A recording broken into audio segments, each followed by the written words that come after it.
C'est le journal du télétravail. Quand vous allez au musée, les tableaux, peintures, gravures sont tous encadrés. Des cadres souvent sobres pour les œuvres modernes ou totalement exubérants, tout en dorure et moulure rococo pour les tableaux les plus anciens.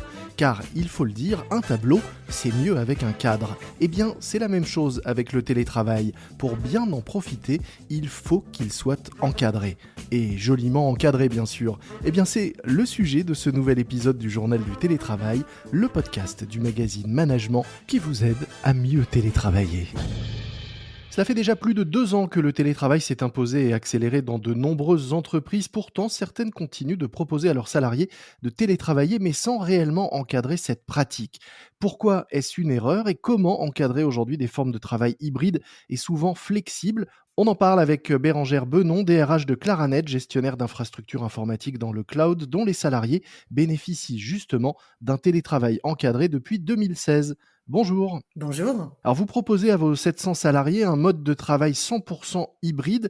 Comment encadrez-vous la flexibilité et est-ce que c'est pas un peu antinomique de proposer de la souplesse encadrée? Ça pourrait être vu comme étant antinomique. Moi, je crois au contraire que c'est souvent la clé de la liberté d'avoir un cadre. Mmh. En fait, ce que l'on a fait dès 2016, vous l'avez souligné, c'est effectivement un premier accord de télétravail Mmh. dans un format un petit peu différent de ce qu'il est aujourd'hui parce qu'on l'a refondu et rénové en octobre 2021. Mmh. On s'est donné le temps aussi de voir un petit peu comment les choses évoluaient, qu'est-ce qui était satisfaisant, qu'est-ce qui était moyennement adapté. Voilà, donc on a un petit peu testé en eau vive, je dirais, la façon de pratiquer du télétravail. Alors on va revenir peut-être sur ce qui a changé et ce que vous avez amélioré, mais aujourd'hui, à quoi ressemble ce télétravail encadré et en quoi est-ce qu'il permet une grande liberté, comme vous le disiez? Alors en fait, il est encadré parce que déjà, il constitue un accord d'entreprise, hein, donc on a Mmh. négocié avec les élus de l'entreprise quelque chose qui soit à la fois pragmatique, bien adapté à ce qu'on avait pu vivre tous ensemble.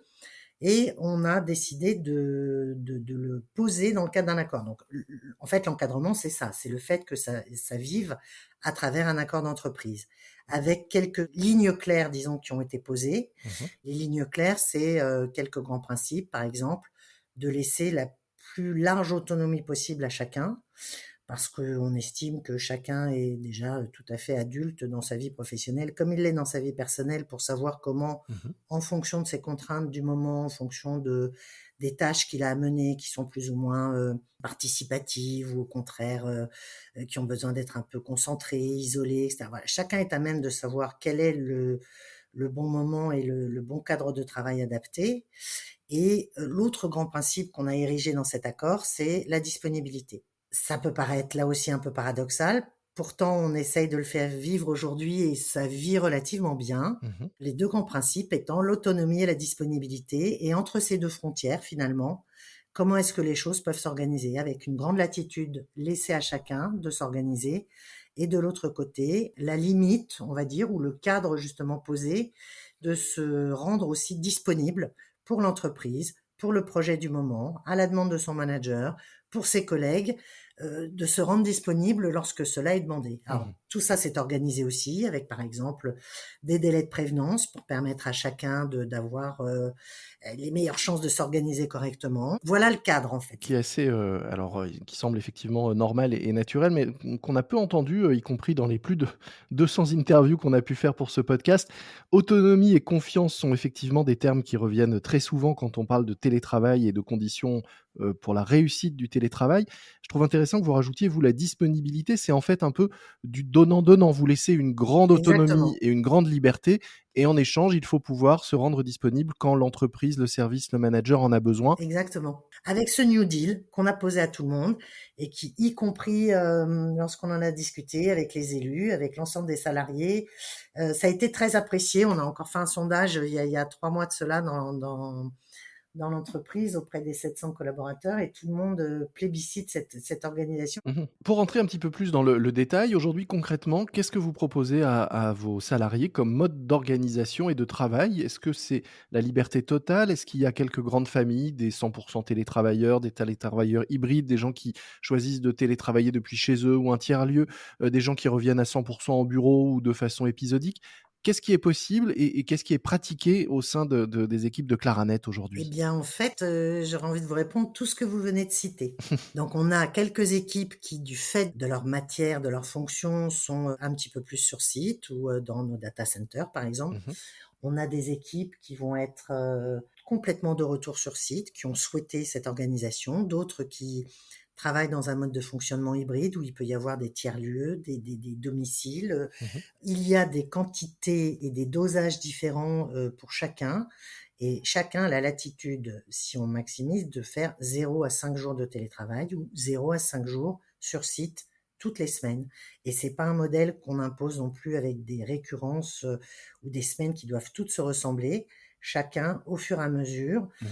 en bonne organisation avec son équipe, hein, je le redis, chacun fait en sorte de trouver des moments de communauté et de partage, sur site ou pas. Ça dépend vraiment des activités, mais voilà, la latitude absolue, c'est 0 à 5 jours ou complètement sur site ou complètement chez soi. En revanche, disponibilité, Cette grande liberté, vous la laissez à vos salariés, mais qui a le dernier mot? Est-ce que ce sont eux qui peuvent choisir, librement leur organisation ou est-ce que malgré tout, c'est le manager qui à la fin, tranche et dit, d'accord ou pas d'accord? alors c'est assez mutuel. On a essayé d'équilibrer beaucoup les Et choses. l'accord le prévoit, Voilà, cette façon de décider et de mettre en place les oui, choses, c'est ça? l'accord le prévoit. Pour que ça dépende pas du caractère d'un chef de service ou d'un manager, mais que tout le monde soit traité de la même façon et les mêmes possibilités, au regard de l'accord. Oui. Alors ensuite, Mmh. s'il y a effectivement des moments où on s'aperçoit qu'il y a des dérives, où il y a par exemple des refus systématiques de revenir pour certains, ou un manager à l'inverse qui exagérerait et qui convoquerait un peu systématiquement là où il n'y a pas forcément lieu. Mmh. On a prévu des garde-fous.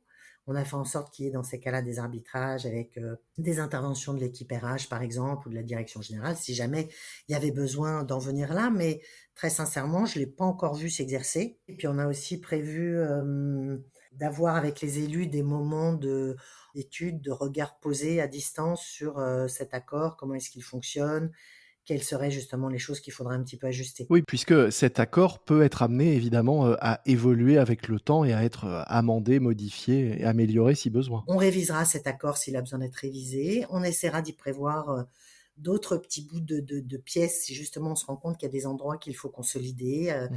Ça a le mérite de vivre, de permettre à chacun de travailler dans un cadre qui est aujourd'hui Mmh. assez apprécié et salué. Et puis on va voir ce que l'avenir nous réserve. On va essayer de continuer comme ça à l'écrire tous ensemble. Vous parliez d'un premier accord en 2016, sur le télétravail et de ce nouvel accord, de 2021. Qu'est-ce qui a le plus, changé? Qu'est-ce qui a le plus, évolué?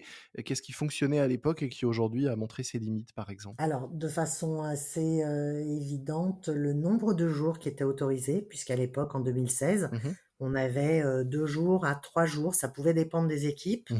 On a élargi aussi les frontières aujourd'hui. Aujourd'hui, il est ouvert à tous. On le disait pour débuter, c'est important aujourd'hui, d'avoir, un cadre, c'est ce qui permet, vous le soulignez d'ailleurs, la liberté. À une entreprise, qui nous écouterait, un dirigeant qui nous écouterait, qui n'aurait pas encore mis en place de cadre ou d'accord, par quoi est-ce que vous conseillez de débuter? Quelles seraient les 1res étapes indispensables pour pouvoir, dessiner, les contours de ce cadre? Je conseillerais, certainement d'en faire des sondages ou d'en parler avec le plus grand nombre possible en interne. Mmh mh. Naturellement, je pense que chacun de nous, on trouve, des façons de s'organiser, y compris en équipe et qui sont souvent la bonne mesure. Donc je pense que, voilà, interroger tout le monde, c'est une bonne chose. Travailler de façon assez transparente avec ses élus sur le sujet et ne pas avoir peut-être la crainte de passer à l'étape d'accord. Mmh.